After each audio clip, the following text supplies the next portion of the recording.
GeM TV நேயர்களுக்கு அன்பு வணக்கங்களை கூறிக்கொண்டு வழக்கம் போல் விநாயகப் பெருமானை வணங்கி இன்றைய 12 ராசிகளுக்கான பலன்கள்.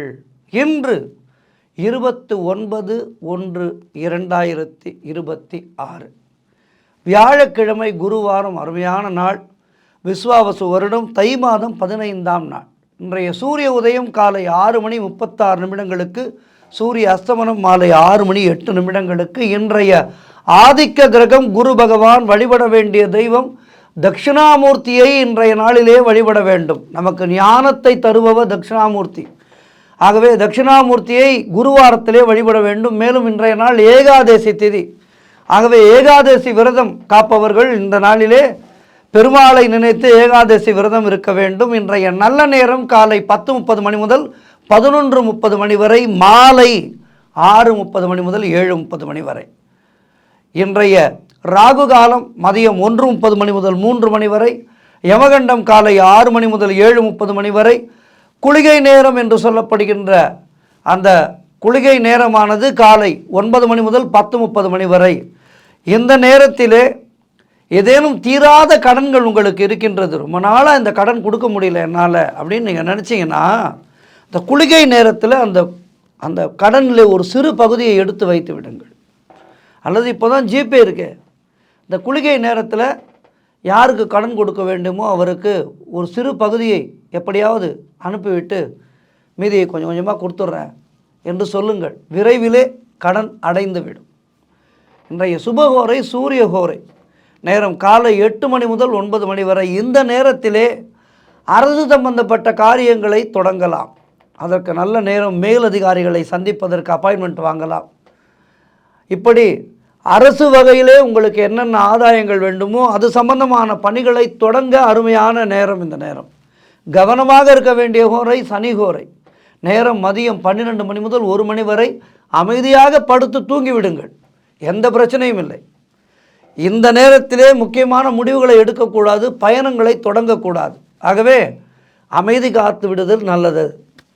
இன்றைய நட்சத்திரம் இன்று அதிகாலை 4:57 வரை ரோகிணி, அதன் பிறகு மிருகசீரிஷம். இன்றைய திதி இன்று மதியம் 12:17 வரை வளர்பிற ஏகாதசி, அதன் பிறகு துவாதசி. இன்றைய சந்திராட்டமம் என்று பார்த்தால் அதிகாலை வரை சுவாதி நட்சத்திரத்துக்கு, அதன் பிறகு விசாக நட்சத்திரத்துக்கு சந்திராட்டமம். தொடர்ந்து நாம் காண இருப்பது 12 ராசிகளுக்கான பலன்களை. மேஷ ராசி அன்பர்களே, இன்று சந்திரன் உங்கள் ராசிக்கு 2ஆம் இடத்திலே இருக்கிறார். உங்களுடைய ராசி அதிபதி செவ்வாய் ராசிக்கு 10ஆம் இடத்திலே இருக்கின்றார். ஆகவே சுபகாரியங்கள் கைகூடி வரும். கடன் பிரச்சனைகள் தீரும். பதவி உயர்வோடு வேலை மாற்றம் உண்டாகும். பழைய பாக்கிகள் வசூலாகின்ற நாள். உழைப்புக்கு ஏற்ற ஊதியங்கள் கிடைக்கக்கூடிய நல்ல நாள். புதிதாக வேலை தேடி கொண்டிருப்பவர்களுக்கு நல்ல வேலை கிடைக்கும். வியாபாரத்திலே நல்ல முன்னேற்றம் உண்டாகும். நண்பர்கள் மூலம் நல்ல அனுகூலங்கள் உண்டாகும். கணவன் மனைவிடையே நல்லதொரு ஒற்றுமை ஏற்படும். குழந்தைகளால் மகிழ்ச்சி உண்டாகின்ற நாள். சுபவிரயங்கள் ஏற்படக்கூடிய நாள். தொழிலிலே நல்ல லாபங்கள் வரக்கூடிய நாள். திருமணம் சம்பந்தப்பட்ட பேச்சுவார்த்தைகள் சுபமாக முடியும். குடும்பத்திலே ஒற்றுமை சந்தோஷத்தை தரும். ஆக அருமையான நாள். குரு தட்சிணாமூர்த்தியை வணங்குங்கள். வாழ்த்துக்கள். ரிஷபராசி அன்பர்களே, இன்று சந்திரன் உங்கள் ராசியிலேயே இருக்கின்றார். ராசி அதிபதி சுக்கிரன் ராசிக்கு 9ஆம் இடத்திலே இருக்கின்றார். ஆகவே நினைத்த காரியங்கள் எல்லாம் நினைத்தபடி நடக்கக்கூடிய நல்ல நாள். பூர்வீக சொத்தில் இருந்து வந்த பிரச்சனைகள் எல்லாம் தீர்ந்து பணம் கைக்கு வரும். அதனால் மனம் சந்தோஷமாக இருக்கும். பணம் கைக்கு வந்தால் மனம் சந்தோஷமாகிவிடும். பொதுமே பாக்கெட்டிலே பணம் இருந்தால் தனி ஒரு தைரியம், அது எங்கும் செல்லலாம். பணம் என்ற ஒன்று பக்கத்துணை இருந்தால் உலகத்திலே எந்த மூலைக்கும் நாம் தனியாக கூட செல்லலாம், பிரச்சனையே இல்லை. பணம் அத்துணை தூரம் நமக்கெல்லாம் மன வலிமையை கொடுக்கக்கூடியது. ஆகவே இன்றைய நாளிலே உங்களுக்கு பணம் நிறைய வரும். அதனால் உங்களுடைய பிரச்சனைகள் எல்லாம் தீரும். கடன்கள் அடைபடும். மனதிலே சந்தோஷம் குடிகொள்ளும். சிறப்பான நாள். இன்றைய நாளிலே என்ன செய்ய வேண்டும்? குரு தட்சிணாமூர்த்தியை வணங்க வேண்டும். வாழ்த்துக்கள். மிதுன ராசி அன்பர்களே, இன்று சந்திரன் உங்கள் ராசிக்கு 12ஆம் இடத்திலே இருக்கின்றார். ராசி அதிபதி புதன் ராசிக்கு 9ஆம் இடத்திலே இருக்கின்றார். ஆகவே திருமணம் போன்ற சுபகாரிய பேச்சுவார்த்தைகள் சற்று தள்ளி போகும், நிற்காது, தள்ளி போகும். வீடு வண்டி சம்பந்தமான விரய செலவுகள் சிலருக்கு ஏற்படலாம். காரிய தடைகள் ஏற்பட்டு விலகுகின்ற நாள். இந்த காரிய தடை ஏற்படாமல் இருக்க என்ன செய்ய வேண்டும்? இன்றைய நாளிலே வியாழக்கிழமை குரு பகவானை வணங்கி விடுங்கள். வணங்கிவிட்டு ஆஞ்சநேய மூர்த்திக்கு ஒரு வெற்றிலை மாலை சாற்றுங்கள். ஆஞ்சநேயரை பிடித்து கொள்ளுங்கள். காரிய தடைகள் விலகும். குலதெய்வ வழிபாடு மன அமைதியை தரும். அலுவலகத்திலே வீண் வாதங்களை எல்லாம் தவிர்க்க வேண்டிய நாள். முயற்சிகள் சற்று காலதாமதமான வெற்றியை தரும். சோர்ந்து போகாதீர்கள். உடல் ஆரோக்கியத்திலே எச்சரிக்கையாக இருக்க வேண்டும். கணவன் மனைவியிடையே சண்டை சச்சரவுகள் ஏற்பட வாய்ப்பு இருக்கின்றது. விட்டு கொடுத்து செல்லுங்கள். இன்றைய நாளிலே குரு தட்சிணாமூர்த்தியை வணங்குங்கள். ஆஞ்சநேயரை வணங்குங்கள். வாழ்த்துக்கள். கடகராசி அன்பர்களே, இன்று சந்திரன் உங்கள் ராசிக்கு 11ஆம் இடத்திலே இருக்கின்றார். ஆகவே குழந்தை பாக்கியத்திற்காக காத்திருக்கின்ற தம்பதிகளுக்கு சந்தான பிராப்தி உண்டாகும். வீடு வண்டி வாகன யோகம் உண்டாகும். உங்களுடைய முயற்சிகள் எல்லாம் பெரும் வெற்றி பெறுகின்ற நல்ல நாள். உத்தியோகத்தில் இருப்பவர்களுக்கு சம்பள உயர்வு, பதவி உயர்வு, இடமாற்றம் போன்றவை கிடைக்கும். திருமண பேச்சுவார்த்தைகள் சுபமாக முடியும். நண்பர்கள் உறவினர்களால் ஆதாயங்கள் உண்டாகும். தந்தை வழி சொத்துக்கள் கைக்கு வரும். உங்களுடைய முயற்சிகள் வெற்றியை தரும். தொழிலிலே நல்ல முன்னேற்றம் உண்டாகின்ற அருமையான நாள். கணவன் மனைவியிடையே ஒற்றுமை ஏற்படும். நினைத்ததெல்லாம் நல்லபடியாக நடக்கக்கூடிய நல்ல நாளாக இருக்கின்றது. குலதெய்வ வழிபாடு அனுகூலத்தை தரும். முன்னோர்களுடைய ஆசீர்வாதம் பரிபூர்ணமாக கிடைக்கின்ற நல்ல நாள். குரு தட்சிணாமூர்த்தியை வணங்குங்கள். வாழ்த்துக்கள். சிம்ம ராசி அன்பர்களே, இன்று சந்திரன் உங்கள் ராசிக்கு 10ஆம் இடத்திலே இருக்கின்றார். ராசி அதிபதி சூரியன் ராசிக்கு 6ஆம் இடத்திலே இருக்கின்றார். ஆகவே காரிய தடைகள் ஏற்பட்டு விலகும். அரசு வகையிலே ஆதாயங்கள் உண்டாகும். பெயரும் புகழும் கிடைக்கக்கூடிய நல்ல நாள். வேலையிலே உங்களுடைய திறமைகள் வெளிப்படும். மாணவர்கள் சாதனை புரியக்கூடிய நாள். குழந்தை பாக்கியத்திற்காக காத்திருக்கின்ற தம்பதிகளுக்கு சந்தான பிராப்தி உண்டாகும். பொருளாதாரத்திலே நல்ல வளர்ச்சி உண்டாகும். குடும்ப ஒற்றுமை சந்தோஷத்தை தரும். தொழிலிலே நல்ல முன்னேற்றம் உண்டாகும். உழைப்புக்கேற்ற ஊதியம் கிடைக்கின்ற அருமையான நாள் இன்றைய நாள். குரு தட்சிணாமூர்த்தியை வணங்குங்கள். வாழ்த்துக்கள். கன்னிராசி அன்பர்களே, இன்று சந்திரன் உங்கள் ராசிக்கு 9ஆம் இடத்திலே இருக்கின்றார். ராசி அதிபதி புதன் ராசிக்கு 6ஆம் இடத்திலே இருக்கின்றார். ஆகவே எல்லா விதமான பாக்கியங்களும் கிடைக்கக்கூடிய நல்ல நாள். புதிதாக தொழில் தொடங்கும் முயற்சிகளில் வெற்றிகள் தேடி வரும். கடன் தொல்லைகள் விலகும். நண்பர்கள் மூலம் எதிர்பார்த்த உதவிகள் எல்லாம் கிடைக்கும். தந்தை வழியிலே நல்ல அனுகூலங்கள் உண்டாகும். புதிதாக வேலை தேடுபவர்களுக்கு நல்ல வேலை கிடைக்கும். வியாபாரம் செய்பவர்களுக்கு அதிலே நல்ல வளர்ச்சியும் லாபமும் கிடைக்கின்றன. திருமணம் போன்ற சுபகாரிய பேச்சுவார்த்தைகள் இனிதே முடியும். பதவி உயர்வு, வேலை மாற்றம் போன்றவை சிலருக்கு ஏற்படும். மொத்தத்தில் பொருள் வரவும் தனலாபமும் அதிகரிக்கின்ற திடீர் அதிர்ஷ்டங்கள் தேடி வருகின்ற அருமையான நாளாக இருக்கின்றது. கணவன் மனைவிடையே நல்லதொரு ஒற்றுமையும் புரிந்து கொள்ளுதலும் ஏற்படும். சுபகாரியங்கள் நடக்கக்கூடிய நல்ல நாள். குரு தட்சிணாமூர்த்தியை வணங்குங்கள். வாழ்த்துக்கள். துலாம் ராசி அன்பர்களே, இன்று சந்திரன் உங்கள் ராசிக்கு 8ஆம் இடத்திலே இருக்கின்றார். ராசி அதிபதி சுக்கிரன் ராசிக்கு 4ஆம் இடத்திலே. இன்று நாள் முழுவதும் சந்திராட்டமும் மௌனத்தை கடைபிடியுங்கள். வியாழக்கிழமை நல்ல குருவாரமாகவே குரு தட்சிணாமூர்த்தியை வணங்கி ஒரு அர்ச்சனை செய்து கொள்ளுங்கள். குரு தட்சிணாமூர்த்தி சன்னதியை சுற்றி வாருங்கள். குரு தட்சிணாமூர்த்திக்கென்று தனி சன்னதிகள் ஒரு சில கோவில்களிலே உண்டு. ஆகவே அப்படி தனி சன்னதி இருக்கின்ற கோவில்களிலே அந்த சன்னதியை சுற்றி வாருங்கள். தனி சன்னதி இல்லாத பட்சத்திலே கஜபிருஷ்டம் என்று சொல்லப்படுகின்ற அந்த கோவில் கோபுரத்திலே தட்சிணாமூர்த்தி அமர்ந்து அருள் பாலிப்பார். சிவன் கோவில்களிலே பார்த்திருப்பீர்கள். அந்த தட்சிணாமூர்த்தியிடம் சேர்ந்து உங்களுடைய மன கஷ்டங்களை சொல்லி தட்சிணாமூர்த்தியை வழிபாடு செய்யுங்கள். இன்றைய நாளிலே சந்திராட்டம பாதிப்புகள் விலகும். அங்கே அமர்ந்தபடி குரு ஸ்லோகம் சொல்லுங்கள். குருப்யோ நமக, குரு தட்சிணாமூர்த்தி ஸ்லோகத்தை எல்லாம் சொல்லுங்கள். அதேபோல் இந்த சிவபுராணம், கோளறுபதிகம் ஆகியவற்றை அங்கே அமர்ந்து படியுங்கள். சந்திராட்டம பாதிப்புகள் குறையும். வாழ்த்துக்கள்.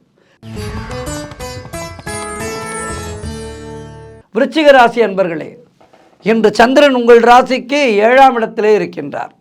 ராசி அதிபதி செவ்வாய் ராசிக்கு 3ஆம் இடத்திலே இருக்கின்றார். ஆகவே திருமணம் போன்ற சுபகாரிய பேச்சுவார்த்தைகள் இனிதே முடியும். உறவினர்களோடு இருந்து வந்த மன வருத்தங்கள் எல்லாம் தீரும். வியாபாரத்திலே நல்ல முன்னேற்றமும் லாபமும் உண்டாகும்.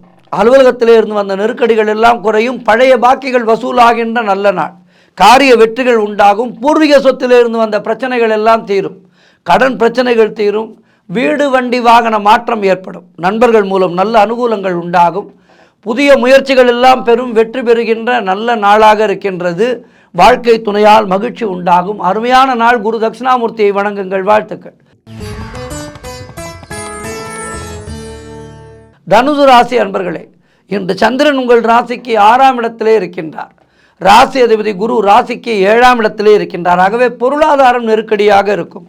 உத்தியோக உயர்வு, பணியிட மாற்றம் போன்றவை கிடைக்கும். அலுவலகத்திலே மற்றவர்களுடைய பிரச்சனைகளிலே தலையிடாமல் இருப்பது நல்லது. தொழிலிலே புதிய முதலீடுகளை தவிர்க்க வேண்டும். வெளியூர் பிரயாணங்கள் செல்வதை தவிர்க்க வேண்டிய நாள். புதிதாக கடன் வாங்காதீர்கள், கடன் கொடுக்காதீர்கள். காரிய அனுகூலங்கள் உண்டாகும் என்றாலும் அலுவலகத்திலே மேலதிகாரிகளால் நெருக்கடிகள் உண்டாகும். வேலை மாற்றம் ஒரு சிலருக்கு உண்டாக வாய்ப்பு இருக்கின்றது. தேவையில்லாமல் மற்றவர்களுடைய விஷயங்களிலே தலையிடாதீர்கள். குலதெய்வ வழிபாடு வெற்றியை தரும். இன்றைய நாளிலே நீங்கள் அமைதி காக்க வேண்டும். கோபத்தை முற்றிலுமாக குறைத்து கொள்ளுங்கள். மௌனத்தை கடைபிடிங்கள். குரு தட்சிணாமூர்த்தியை வணங்குங்கள். வாழ்த்துக்கள்.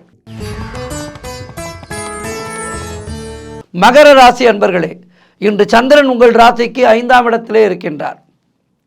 ராசி அதிபதி சனி ராசிக்கு 2ஆம் இடத்திலே இருக்கின்றார். ஆகவே குழந்தை பாக்கியத்திற்காக காத்திருக்கின்ற தம்பதிகளுக்கு சந்தான பிராப்தி உண்டாகும்.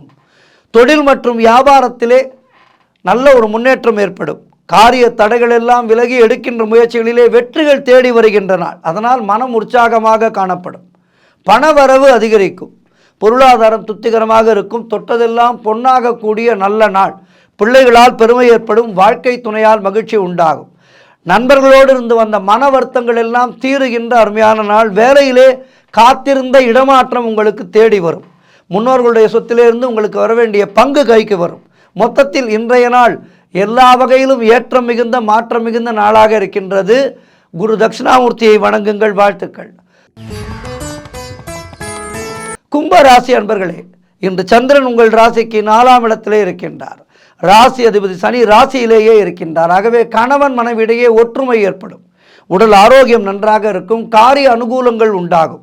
உத்தியோக வகையிலே நல்ல மாற்றங்கள் ஏற்படும். வீடு வண்டி வாகன யோகம் உண்டாகும். தாய் வழி சொந்தங்களின் உதவிகள் எல்லாம் கிடைக்கின்ற நல்ல நாள். பொருளாதாரத்திலே நல்ல வளர்ச்சி உண்டாகும். எதிர்பார்த்த பணம் கைக்கு வரும். திருமணம் போன்ற சுபகாரிய பேச்சுவார்த்தைகள் இனிதே முடியும். கடன் பிரச்சனைகள் தீரும். வீடு கட்டுவதற்கான முயற்சிகளிலே வெற்றிகள் தேடி வரும். மனக்குழப்பங்கள் தீருகின்ற அருமையான நாள். முன்னேற்றம் உண்டாகின்ற நாள். குரு தட்சிணாமூர்த்தியை வணங்குங்கள். வாழ்த்துக்கள். மீனராசி அன்பர்களே, இன்று சந்திரன் உங்கள் ராசிக்கு 3ஆம் இடத்திலே இருக்கின்றார். ராசி அதிபதி குரு ராசிக்கு 4ஆம் இடத்திலே இருக்கின்றார். ஆகவே இளைய சகோதரர்கள் மூலம் நல்ல அனுகூலங்கள் உண்டாகும். நினைத்ததெல்லாம் நல்லபடியாக நடக்கக்கூடிய அற்புதமான நாள். பயணங்கள் அதிகமாக மேற்கொள்வீர்கள். காரிய தடைகள் விலகும். கூட்டு தொழிலிலே நல்ல லாபங்கள் வரக்கூடிய நாள். உறவினர்கள் மூலம் நல்ல ஆதாயங்கள் உண்டாகும். உத்தியோக உயர்வு, பதவி உயர்வு, இடமாற்றம் போன்றவை கிடைக்கும். குழந்தைகளால் மகிழ்ச்சி உண்டாகும். உடல் ஆரோக்கியம் சிறப்பாக இருக்கும். அருமையான நாள் இன்றைய நாள். இன்றைய நாளிலே நீங்கள் என்ன செய்ய வேண்டும்? குரு தட்சிணாமூர்த்தியை வணங்குங்கள். வாழ்த்துக்கள். 12 ராசினருக்கும் இன்றைய நாள் சிறப்பாக இருக்க பிரார்த்திக்கின்றேன். நன்றி, வணக்கம். இன்றைய ஆன்மீக தகவல். நம் எல்லோருக்குமே நாம் எடுக்கின்ற முயற்சிகள் எல்லாம் வெற்றி பெற வேண்டும் என்கின்ற எண்ணம் எல்லோருக்கும் உண்டு. அது தவறே இல்லை. என்ன ஒரு முயற்சி எடுத்தாலும் அந்த முயற்சியிலே வெற்றி கிடைக்க வேண்டும். நல்ல படிப்பு படிக்க வேண்டும். அதற்கு நல்ல கல்லூரியிலே சேர வேண்டும். அதேபோல் கல்லூரி படித்து முடித்த பின்பு நல்ல வேலையிலே அமர வேண்டும். இப்படி எல்லோருக்குமே கனவுகள் இருக்கின்றது. பெண்கள் என்றால் அவர்களுக்கு நல்ல வரன்கள் அமைய வேண்டும். நல்ல ஒரு மாமியார் சுற்றம் அமைய வேண்டும். இப்படி எல்லோருடைய எதிர்பார்ப்பு, இதெல்லாம் நியாயமான எதிர்பார்ப்புகள். ஒரு மனிதனுடைய நியாயமான எதிர்பார்ப்புகள். ஒரு சில நேரம் நாம் செய்கின்ற தவறு என்னவென்றால், ஒரு காரியத்தை எடுக்க சரியான நேரம் தெரியாமல் தவறான நேரத்திலே அதற்கான முயற்சிகளை எடுத்துவிட்டு அது தோல்வியுறும்போது வருத்தப்படுகின்றோம். எப்படி நாம் சரியான நேரத்தை எப்படி தேர்ந்தெடுப்பது என்றால் அதற்கு ஒரு அருமையான உபாயம் இருக்கின்றது. இதற்குத்தான் பஞ்சாங்கத்தை பார்க்க வேண்டும். அனுதினமும் பஞ்சாங்கம் பார்க்க வேண்டும். தினமும் காலையில் எழுந்தவுடன் பஞ்சாங்கத்தை பார்த்து என்ன நல்ல நேரம் எது, இவற்றையெல்லாம் நாம் சரிபார்த்து கொண்டு விட்டோம் என்றால் நம்முடைய முயற்சிகளை நாம் செய்வதற்கு அது உறுதுணையாக இருக்கும். பஞ்சாங்கத்திலே பார்த்திருப்பீர்கள், அபிஜித் நட்சத்திரம் என்று ஒன்று உண்டு. அது என்ன அபிஜித் என்றால், ஜித் என்றால் ஜெயம் என்று பொருள். அபிஜித் என்றால் மிகச்சிறந்த வெற்றி என்று பொருள்.